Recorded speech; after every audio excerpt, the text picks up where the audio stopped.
பண்ண போகிறேன்னா ஈவினிங் ஸ்நாக்ஸ்க்கு கோதுமை மாவில் ஒரு போண்டா தான் செய்ய போகிறோம். அது மட்டும் இல்லாமல் இது நம்ம கழனியில் சூப்பராக செய்ய போகிறோம். எப்படி செய்யறதுன்னு பார்க்கலாம் வாங்க.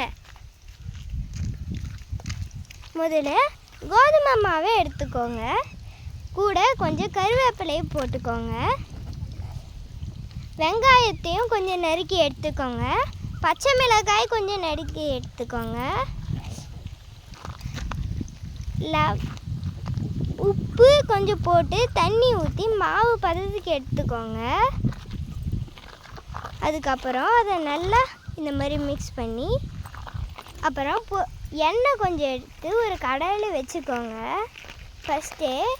அதுக்கப்புறம் நீங்கள் மாவெல்லாம் ரெடி பண்ண பிறகு நீங்கள் உருண்டையாக எடுத்து நீங்கள் எண்ணெயில் போட்டுருந்தீங்கன்னா அது நல்லா டீப் ஃப்ரை ஆகிட்ட பிறகு நீங்கள் எடுத்து சாப்பிடலாம்.